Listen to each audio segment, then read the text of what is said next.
तो यहाँ पे पहले सवाल में यहाँ पे कुछ रिलेशंस गिवन है, हमें बताना है इनमें से कौन सा फंक्शन होगा और रीजन्स लिखना है। और फर्दर क्या बोला है कि अगर फंक्शन है तो इसका डोमेन और रेंज डिटरमाइन करना है। तो उससे पहले हमें ये पता होना चाहिए कि कभी भी ऐसे रिलेशन रोस्टर फॉर्म में गिवन है तो वो फंक्शन होगा या नहीं होगा, उसको कैसे फाइंड करना है। तो उसके लिए हमारे पास एक शॉर्टकट है जिसमें हम लोग क्या करते हैं, ये जो ऑर्डर्ड पेयर्स है इनके फर्स्ट एलिमेंट्स चेक करते हैं। अगर ये फर्स्ट एलिमेंट्स रिपीट नहीं हो रहा है तो फिर वो फंक्शन होगा। तो जैसे पहला बिट गिवन है, यहाँ पे फर्स्ट एलिमेंट्स चेक करेंगे 2, 5, 8, 11, 14, 17। ठीक है, यहाँ पे देखो ये जो फर्स्ट एलिमेंट्स है ये कोई भी रिपीट नहीं हो रहा, यानी कि हर एक एलिमेंट का एक एक इमेज बनेगा। जैसे 2 का एक इमेज बन गया 1, 5 का बन गया 1, 8 का बन गया 1। फंक्शन का वेरी डेफिनेशन यही कहता है कि हर एक एलिमेंट का एक ही इमेज बनना चाहिए, तभी वो फंक्शन कहलाएगा। और अगर एक एलिमेंट का मल्टीपल इमेजेस बन रहा है तो वो फंक्शन नहीं कहलाएगा। तो अगर फर्स्ट एलिमेंट रिपीट हो गया इसका मतलब उस एलिमेंट का अलग अलग इमेज बनेंगे। तो इसीलिए वो शॉर्टकट वहीं से ही आया है कि फर्स्ट एलिमेंट्स रिपीट नहीं होना चाहिए। तो यहाँ पे देखो फर्स्ट एलिमेंट्स रिपीट नहीं हो रहा था, तो इसीलिए ये जो है ये हो जाएगा फंक्शन। और रीज़न में क्या लिखोगे, क्योंकि इसका हर एक एलिमेंट एक एक इमेज बना रहा है तो इसीलिए ये फंक्शन कहलाएगा। अभी बोला है कि डोमेन और रेंज डिटरमाइन करना है। डोमेन यानी कि फर्स्ट एलिमेंट्स और रेंज यानी कि सेकंड एलिमेंट्स। तो डोमेन जो है ये फर्स्ट एलिमेंट्स का सेट हो जाएगा। फर्स्ट एलिमेंट्स क्या क्या है, 2, 5, 8, 11, 14, 17। और सेकंड एलिमेंट्स क्या है, 1, 1, 1, 1, 1, 1। तो 1 ही है बस। तो रेंज जो है ये 1 हो गया। अब यहाँ पे सवाल आता है कि फर्स्ट एलिमेंट्स तो रिपीट नहीं हो रहा है तो उसको फंक्शन कह लेते हैं, लेकिन सेकंड एलिमेंट तो रिपीट हो रहा है और बार बार रिपीट हो रहा है। हमें सेकंड एलिमेंट से मतलब है ही नहीं, फर्स्ट एलिमेंट रिपीट नहीं होना चाहिए, फंक्शन का डेफिनेशन यही कहता है। तो ये जो रेंज है ये हो गया 1। सेकंड एलिमेंट बार बार रिपीट होने से भी उससे फंक्शन को कुछ मतलब है नहीं। ठीक है, अभी नेक्स्ट बिट देखते हैं। तो अभी नेक्स्ट बिट में भी हमें सेम चीज़ करना है। क्या करना है, फर्स्ट एलिमेंट्स चेक करना है। फर्स्ट एलिमेंट्स यहाँ पे देखो 2, 4, 6, 8, 10, 12, 14, कुछ भी रिपीट नहीं हो रहा है, यानी कि ये हो जाएगा फंक्शन। रीज़न में क्या लिखना है, क्योंकि इसका हर एक एलिमेंट एक एक इमेज बना रहा है इसीलिए ये हो जाएगा फंक्शन। ठीक है, अभी पूछा है डोमेन और रेंज बताना है। डोमेन यानी कि फर्स्ट एलिमेंट्स का लिस्ट। तो फर्स्ट एलिमेंट्स में क्या क्या आ रहा है, यहाँ पे स्टार्ट हो रहा है 2, 4, 6, 8, 10, 12, 14, ये सब आ रहा है डोमेन में। डोमेन यानी कि फर्स्ट एलिमेंट्स। ठीक है, अभी हमें रेंज पूछा है। रेंज यानी कि सेकंड एलिमेंट्स 1, 2, 3, 4, 5, 6, 7। तो रेंज जो है ये हो जाएगा 1, 2, 3, 4, 5, 6, 7। अभी थर्ड बिट हमें चेक करना है, इसमें भी हमें फर्स्ट एलिमेंट्स चेक करना है। फर्स्ट एलिमेंट्स देखो 1, 1, 2। यहाँ पे देखो ये जो 1 है इसमें भी है इसमें भी है, तो ये रिपीट हो गया। अगर ये रिपीट हो जाता है इसका मतलब ये फंक्शन नहीं होगा, तो इसको मैं लिख दूंगा नॉट ए फंक्शन। और रीज़न क्या लिखोगे, क्योंकि इसका फर्स्ट एलिमेंट रिपीट हो रहा है, यानी कि एक ही एलिमेंट मल्टीपल इमेजेस बनाएगा। जैसे यहाँ पे 1 जो है इसका इमेज बनेगा 3 और 1 का इमेज बनेगा 5। तो क्योंकि एक ही एलिमेंट मल्टीपल इमेजेस बन रहा है तो ये फंक्शन के उसूलों के खिलाफ है, तो इसीलिए ये नॉट ए फंक्शन होगा। और क्योंकि ये फंक्शन है नहीं तो इसका डोमेन और रेंज डिटरमाइन करने का ज़रूरत ही नहीं है। क्वेश्चन नंबर 2 में यहाँ पे दो फंक्शंस गिवन है, हमें इनका डोमेन और रेंज बताना है। तो पहला गिवन है f of x is equal to minus of mod x. ये जो सिंबल है इसको पढ़ा जाता है मॉड एक्स। और ये मॉड एक्स जो है इसको ऐसे लिखा जाता है कि इसका वैल्यू प्लस एक्स होगा जब एक्स का value greater than equal to 0 है, और माइनस एक्स होगा जब एक्स का वैल्यू लेस देन 0 है। लेकिन क्वेश्चन में क्या गिवन है यहाँ पे, माइनस ऑफ मॉड एक्स।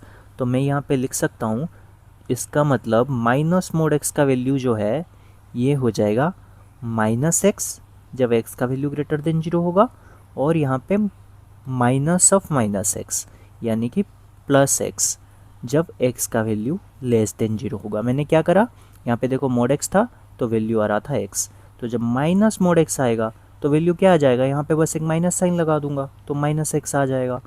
तो जब x का वैल्यू लेस देन 0 है उस कंडीशन के लिए mod x का वैल्यू कितना आ रहा था, माइनस ऑफ x। अब माइनस ऑफ mod x क्या हो जाएगा, माइनस ऑफ माइनस x, यानी कि प्लस x।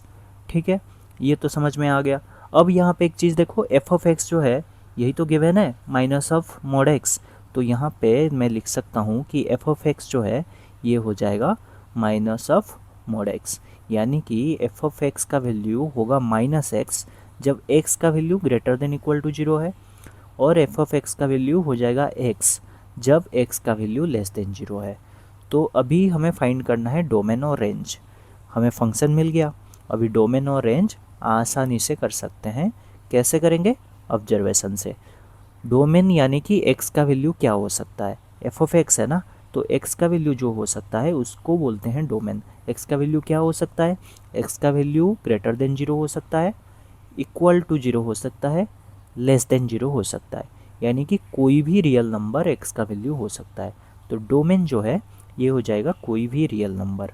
और रेंज क्या है, रेंज है कि एफ ऑफ एक्स का वैल्यू क्या हो सकता है।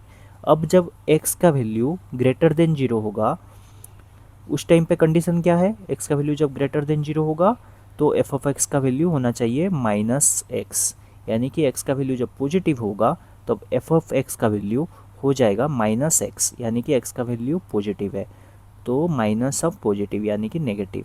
तो एफ ऑफ एक्स का वैल्यू नेगेटिव होगा कब, जब x का वैल्यू ग्रेटर देन 0 है। जब x का वैल्यू इक्वल टू 0 है तब एफ ऑफ एक्स का वैल्यू क्या है, इक्वल टू के लिए सेम कंडीशन है माइनस ऑफ एक्स, यानी कि माइनस 0, यानी कि एफ ऑफ एक्स का वैल्यू हो जाएगा 0। ठीक है, अभी जब x का वैल्यू लेस देन 0 है उसके लिए एफ ऑफ एक्स का वैल्यू क्या होगा, लेस देन 0 के लिए एफ ऑफ एक्स का वैल्यू देखो क्या है, x है। ठीक है, यानी कि लेस देन 0 है तब एफ ऑफ एक्स का वैल्यू हो जाएगा x यानी कि x का वैल्यू क्या है, लेस देन 0 यानी कि नेगेटिव। तो जब लेस देन 0 है उस टाइम पे भी एफ ऑफ एक्स का वैल्यू नेगेटिव आएगा। जब ग्रेटर देन 0 आ रहा था उस टाइम पे एफ ऑफ एक्स का वैल्यू नेगेटिव आ रहा था। जब इक्वल टू 0 आ रहा था उस टाइम पे एफ ऑफ एक्स का वैल्यू 0 आ रहा था। तो एफ ऑफ एक्स का जो वैल्यू है वो इधर नेगेटिव आएगा या 0 आएगा या नेगेटिव आएगा, यानी कि एफ ऑफ एक्स का वैल्यू खाली 0 और नेगेटिव ही आ सकता है। तो रेंज जो होगा ये बस 0 और नेगेटिव होगा, यानी कि इसको ऐसे लिखा जाता है माइनस इन्फिनाइट से 0। माइनस इन्फिनाइट के पास हमेशा ओपन ब्रैकेट रहेगा, minus infinite plus infinite, infinite दिख जाए मतलब ओपन ब्रैकेट, और यहाँ पे 0 को इंक्लूड कर रहे हैं इसका मतलब यहाँ पे रहेगा क्लोज ब्रैकेट। तो ये हो गया डोमेन और रेंज। तो अगला गिवन है f of x is equal to this. अभी इस क्वेश्चन में हमें डोमेन फाइंड करना है, यानी कि x का वैल्यू क्या हो सकता है। x का वैल्यू क्या हो सकता है उससे पहले हमें ये पता होना चाहिए कि रूट ओवर के अंदर जो भी एलिमेंट्स रहता है ना वो आइदर 0 होगा या पॉजिटिव होगा। रूट के अंदर कभी नेगेटिव हो नहीं सकता। क्यों, अभी तक नहीं हो सकता। क्यों नहीं हो सकता, रूट ओवर ऑफ नेगेटिव हमें पता नहीं है क्या है, नॉट डिफाइंड है, तो इसीलिए रूट ओवर के अंदर हमेशा 0 या पॉजिटिव होगा। यानी कि मैं इसको लिख सकता हूँ 9 माइनस एक्स स्क्वायर का जो वैल्यू है वो ग्रेटर देन इक्वल टू 0 होना चाहिए, यानी कि एक्स स्क्वायर का वैल्यू जो है वो लेस देन इक्वल टू 9 होना चाहिए। अब यहाँ पे तुम डायरेक्टली सॉल्व करके इसको, यानी कि x का value less than equal to 3 होना चाहिए, ऐसा मत लिख देना। क्लास 11th में आ गए हो, थोड़ा केयरफुल होके सॉल्व करना है। इसको ऐसे लिखना है, यानी कि x का जो वैल्यू है वो आएगा -3 से लेके लेस देन इक्वल टू का साइन रखना 3 तक, ऐसे आएगा। ये क्यों आएगा ये खुद ही सोचना है। तो x का वैल्यू हमें मिल गया, क्या मिल गया, -3 से लेके 3 तक। और ये x का जो वैल्यू हो सकता है इसी को ही तो हम लोग डोमेन बोलते हैं। तो डोमेन जो होगा ये हो जाएगा -3 से 3 तक। और देखो यहाँ पे -3 को इंक्लूड कर रहे हैं, +3 को इंक्लूड कर रहे हैं, यानी कि ये जो डोमेन का ये जो वैल्यू लिखा ये रहेगा क्लोज ब्रैकेट में।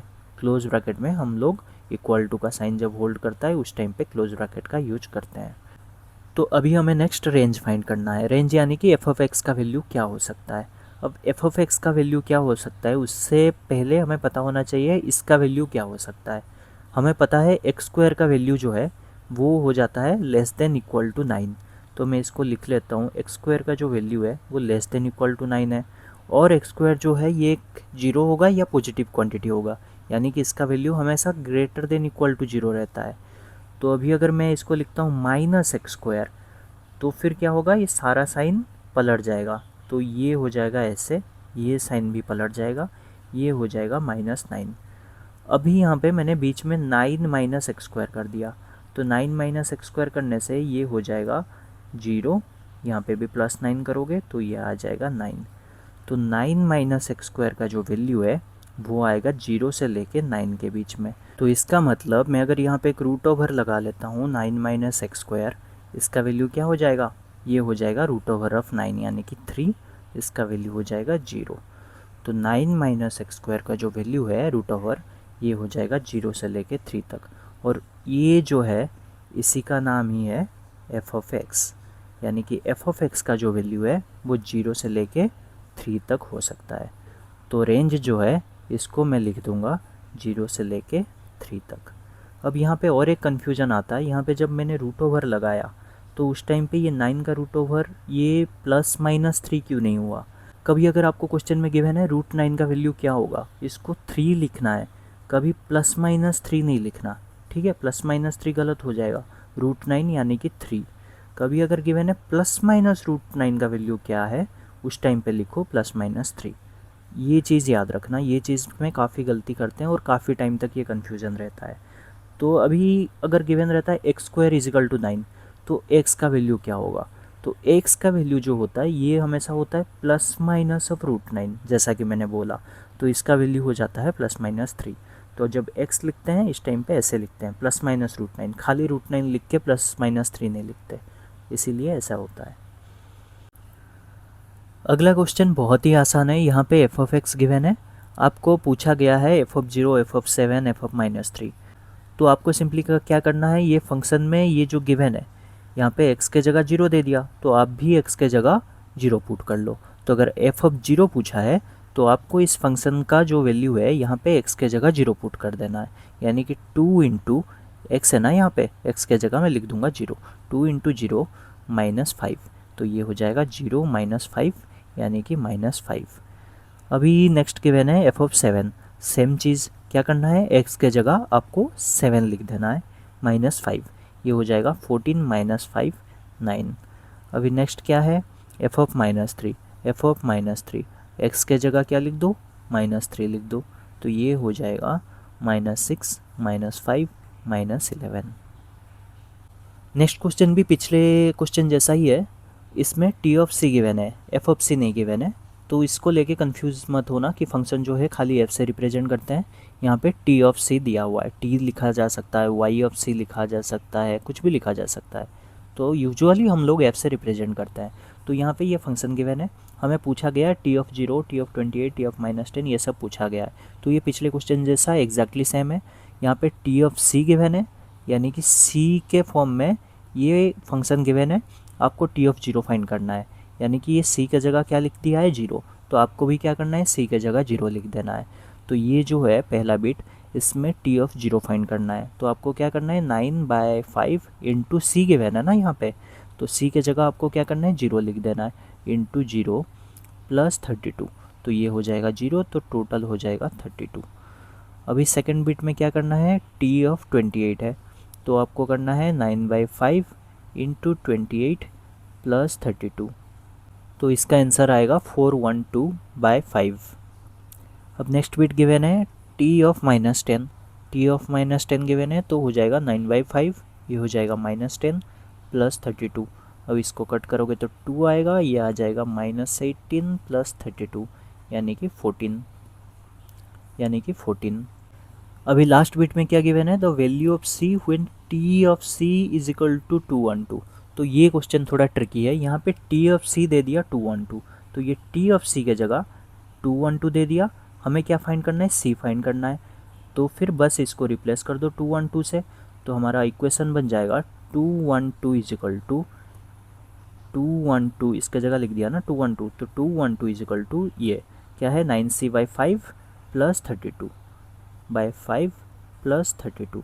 अब इसको आप सॉल्व करोगे तो ये आएगा 9c/5 इज इक्वल टू, ये आ जाएगा 180, ये आ जाएगा 20, तो c का वैल्यू जो है ये आ जाएगा 100। अब यहाँ पे क्वेश्चन दोबारा से पढ़ो, the function t which maps temperature in degree Celsius into temperature in degree Fahrenheit, यानी कि t ऑफ c जो है ये फ़ारेनहाइट के स्केल में है और ये जो c है इसका मतलब है सेल्सियस। तो यहाँ पे जो हमने निकाला था देखो t ऑफ c निकाला था, यानी कि ये सब जो है ये फ़ारेनहाइट होगा, और यहाँ पे हमने c का वैल्यू निकाला यानी कि ये सेल्सियस होगा। तो ये जो 100 निकाला था ये आ जाएगा 100 सेल्सियस, और बाकी जो ये निकाला था पहले ये सब फ़ारेनहाइट में आएगा। ठीक है, तो अगले क्वेश्चन में यहाँ पे कुछ फंक्शंस गिवन है, हमें इनका रेंज फाइंड करना है। तो पहला क्वेश्चन गिवन है f of x is equal to 2 minus 3x, और x का वैल्यू जो है ये रियल नंबर है और ग्रेटर देन 0 है। तो यहाँ पे गिवन है कि x का जो वैल्यू है ये ग्रेटर देन 0 है। तो हम लोग को कभी भी ये जो कंडीशन गिवन है ना, यहाँ से फंक्शन का वैल्यू फाइंड करना है। फंक्शन क्या है 2 माइनस 3x। तो मैं एक काम करता हूँ, यहाँ पे लिख देता हूँ कि माइनस x का जो वैल्यू है वो क्या हो जाएगा, यहाँ पे मैंने माइनस करा, इसका मतलब ये साइन जो है ये पलट जाता है। कभी भी आप माइनस मल्टीप्लाई करते हो बोथ साइड तो ये साइन पलट जाएगा। जैसे मैं बोलूँगा x ग्रेटर देन 3, तो आप इसको लिख सकते हो minus x less than minus 3। दोनों तरफ आपने माइनस मल्टीप्लाई करा तो ये साइन जो है ये पलट गया। तो वैसे ही यहाँ पे लिख सकता हूँ minus x less than minus 0, तो 0 ही होता है, तो माइनस एक्स का वैल्यू लेस देन 0 हो जाएगा। अभी क्या करूँगा, बोथ साइड मैं 3 मल्टीप्लाई कर दूँगा, तो ये बन जाएगा माइनस 3x लेस देन, यहाँ पे भी 3 मल्टीप्लाई करोगे और 3 इंटू 0 कितना होता है, 0 होता है, तो ये हो जाएगा 0। और क्योंकि हम लोग बोथ साइड में 3 मल्टीप्लाई कर रहे हैं जो कि एक पॉजिटिव नंबर है, तो इसके लिए ये देखो साइन सेम रह रहा है। अगर यहाँ पे हम लोग माइनस 3 मल्टीप्लाई करते तो ये साइन पलट जाता। ठीक है, ये चीज़ याद रखना कि कभी भी आप पॉजिटिव नंबर अगर मल्टीप्लाई करते हो साइन सेम रहता है, और अगर नेगेटिव नंबर मल्टीप्लाई करते हो तो साइन पलट जाता है।